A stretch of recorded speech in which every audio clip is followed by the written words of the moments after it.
Okay now vouching का revision class है ये.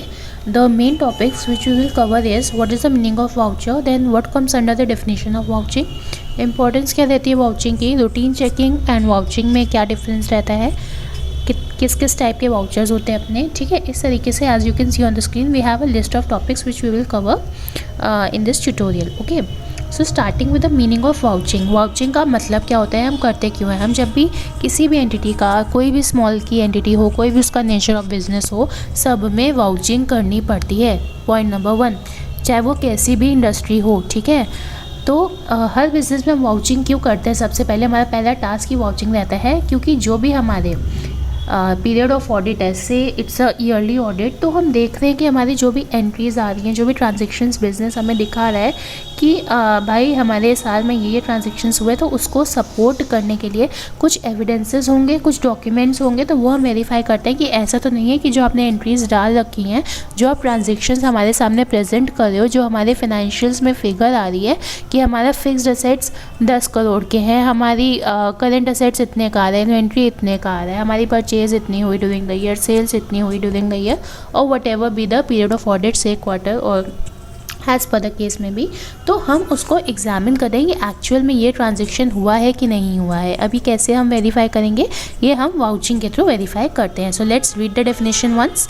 The act of examining the documentary evidence. Document क्या है, हवा हवा में बात नहीं होगी. What you have in written as a proof कि ये ट्रांजेक्शन हुआ है, in order to ascertain the accuracy and the authenticity. 2 important words है. एक्यूरेसी मतलब होता है कितना वो बात सही है, एक्यूरेट है. ठीक है, एंड ऑथेंटिसिटी कि जो भी आपकी एंट्रीज आ रही वो ऑथेंटिक है कि नहीं, whether they do really exist, क्या वो सच में ड्यूरिंग द ईयर हुई थी या नहीं हुई थी इन the books of account. This is called vouching. ठीक है, तो अब vouching means a careful examination of all the original evidences. ध्यान दीजिएगा, वर्ड क्या है, ओरिजिनल एविडेंस हमको चाहिए. यानी कि ओरिजिनल एविडेंस में अगर आपने कोई परचेज़ की थी तो भाई उसका बिल होगा, उसकी इनवॉइस होगी, वो दिखाओ. कुछ आपने बैंक्स के थ्रू ट्रांजेक्शन किया था तो बैंक स्टेटमेंट्स में आ रहा होगा. अगर कुछ रिसीप्ट्स हुए हैं आपके तो रिसीप्ट्स दिखाइए. कॉरेस्पॉन्डेंस, कुछ कम्युनिकेशंस हुए हैं उसके कॉरेस्पॉन्डेंस दिखाइए, चाहे वो ईमेल पे हो या किसी भी फॉर्म में हो. कुछ अगर आपकी मीटिंग्स, बोर्ड मीटिंग्स हुई थी उसके मिनट्स दिखाइए. ये सब क्या है, ये सब हमारे एविडेंसेस हैं, डॉक्यूमेंट्स हैं विच प्रूफ कि एक्चुअल में that transaction took place.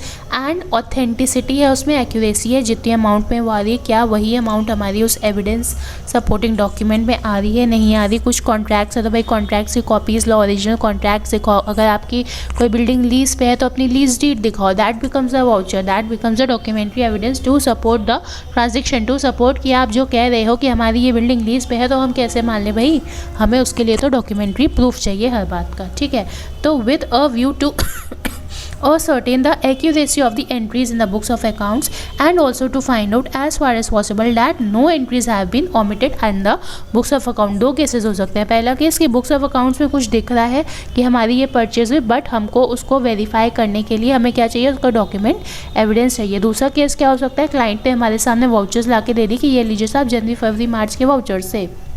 Okay, लेकिन हमने देखा कि ये वाउचर्स तो हैं लेकिन इसकी कुछ भी अफेक्ट फाइनेंशियल्स में नहीं लिया गया है, तो ये भी हमारी एक पॉइंट टू बी हाईलाइटेड हो जाता है कि भाई आपके ये वाउचर्स आ रहे हैं लेकिन फाइनेंशियल्स में इसका अफेक्ट क्यों नहीं आ रहा है, प्लीज़ आप इसकी एक्सप्लेनेशन दीजिए. ऐसा आप किसको कहेंगे, ऐसा आप अपने क्लाइंट को कहेंगे. तो ये हमारा बेसिक फंडा होता है वाउचिंग का.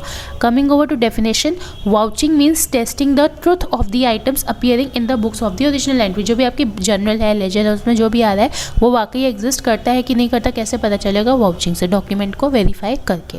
सो vouching is an act of comparing the entries in the books of accounts with documentary evidence in support thereof. Clear?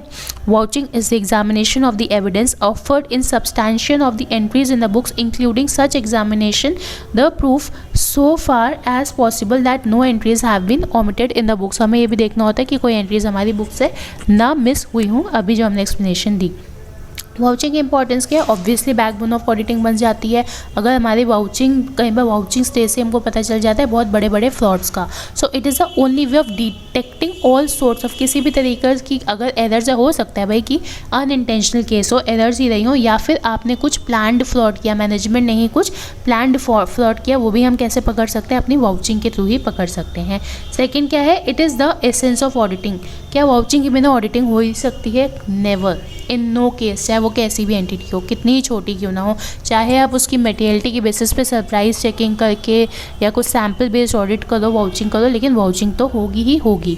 So auditing checks if the transactions are related to the business और not. अब मान लीजिए आपके सामने कुछ ऐसे entries आ रही हैं या फिर कुछ ऐसे उन्होंने वाउचर्स ला के दे दी जो कि आपके बिजनेस से कहीं दूर दूर तक उसका लेना देना ही नहीं है। So again you have to ask for an explanation for the client कि भाई ये किस बात की आपने, सपोज वो कुछ फिक्टिशियस एक्सपेंसेस दिखा रहे हैं which do not relate to the business, अपने खर्चे बढ़ाने के लिए, टैक्स बचाने के लिए, तो आप बिल्कुल ऐसे केसेस को हाईलाइट कर सकते हो। So it checks for the fictitious transactions created for committing the frauds, all these facts can be found with the help of vouching. So vouching क्या है? ऑब्वियसली बैकबोन ऑफ ऑडिटिंग है, no doubt.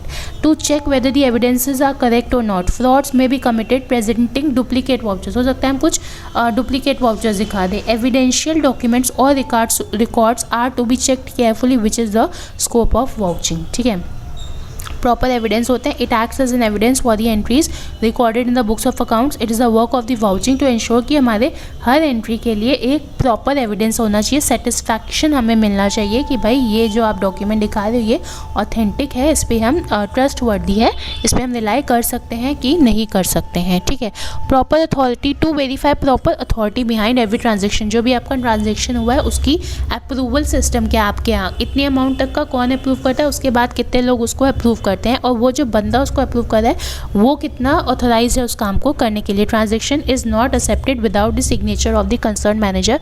तो जब आपको vouching करने के लिए बिठाया जाता है तो आपको ये भी कहा जाता है कि भाई बच्चे देख लेना कि उसमें सिग्नेचर मैनेजर का, CEO का जो नेम है उसका है कि नहीं है, it should be properly authorise. उसकी डेट चेक कर लेना वाउचर की, बिल की, कि वो उसी कंसर्न पीरियड से रिलेटेड है कि नहीं। नेचर ऑफ ट्रांजेक्शन देख लेना करेक्ट हेड में फॉल कर रहा है कि नहीं। इनवॉइस के ऊपर लेटर हेड देख लेना कि एंटिटी के लेटर हेड पे ही वो बना गया हो, एक्सेप्ट फॉर स्मॉल एक्सपेंसेस। ठीक है, उनको हम कच्चे बिल में भी कई बार एक्सेप्ट कर लेते हैं practically. Cash balance, it is conducted to check if the cash in hand is correct. जो आपकी बुक्स ऑफ अकाउंट्स में आप बैलेंस शीट में कैश दिखा रहे हो वो सही है कि नहीं, उसको आप कैश को फिजिकली काउंट करते हो, कैश बुक से कंपेयर करते हो। ठीक है, okay. Help to detect frauds, ये तो अभी देख ही लिया कि ऑडिट कितना सक्सेसफुल जाएगा वो डिपेंड करता है कि वाउचिंग कितने अच्छे से की गई है। वेरियस फ्रॉड्स क्या, तभी आप वाउचिंग को बहुत हल्के में कई बार लोग लेते हैं, but no, it is a very very important step.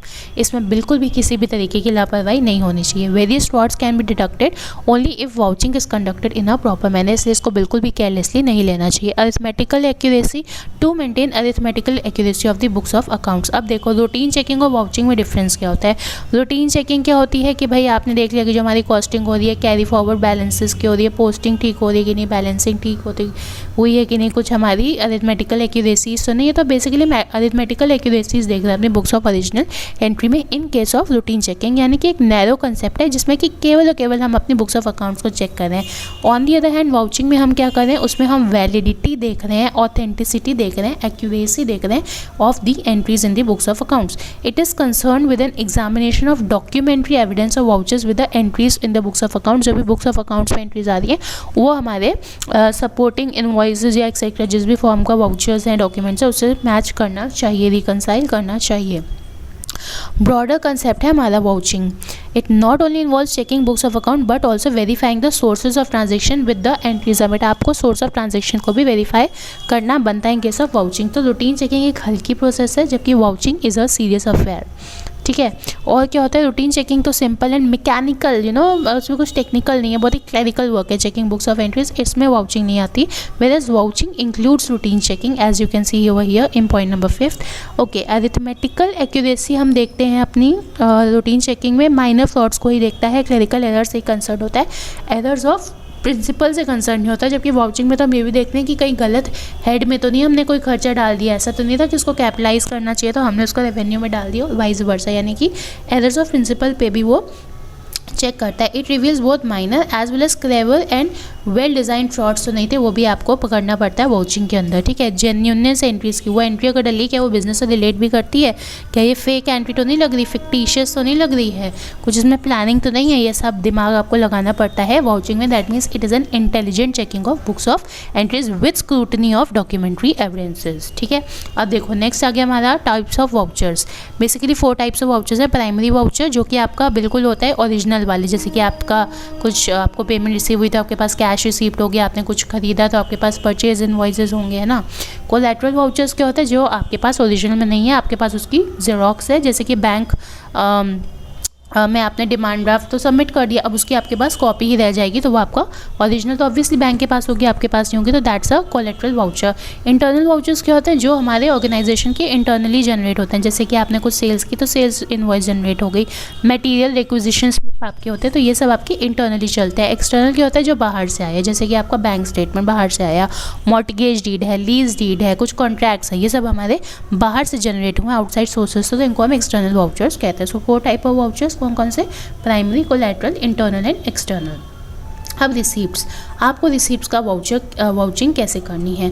Vouching of receipts means vouching of the cash receipt transactions verifying the vouchers of the receipt side और the debit side of the cash book. Receipt side को हम vouch करना है। Usually receipt side को vouch करना tough हो जाता है इन कंपैरिजन टू पेमेंट्स, क्योंकि हो सकता है हमने कुछ पैसा अपनी जेब में डाल दिया, उसको टोटली इग्नोर कर दे, टोटली ओमिट कर दे, अपनी बुक्स ऑफ अकाउंट्स में दिखाए ही ना, तो ऐसे केसेस को पकड़ना बहुत मुश्किल हो जाता है हमारा।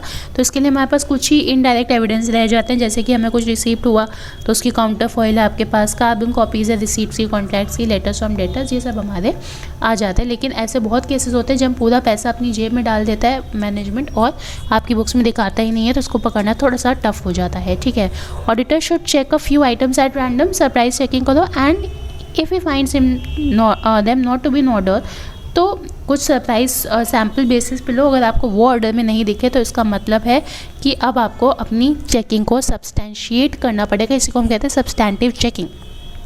He may assume that the others will be correct, but he must not forget to compare the rough cash book or the diary with the cash book. If he finds there is a time gap between the two dates, he should go deeper into the matter, as it is possible that money might have been received in between the two dates and misappropriated. अगर आपका एक जो आपकी rough cash book होती है उसको memorandum जिसको कि हम कहते हैं, उसको आप अपनी ओरिजिनल कैश बुक से कंपेयर करो, अगर डेट्स का कुछ डिफरेंस आ रहा है तो उसमें आपको और अंदर घुसना चाहिए ताकि आप देख सको कि कुछ मैनिपुलेशन डेट्स का गड़बड़ घोटाला हो सकता है, ठीक है। Vouching of cash sales we will continue in the next video.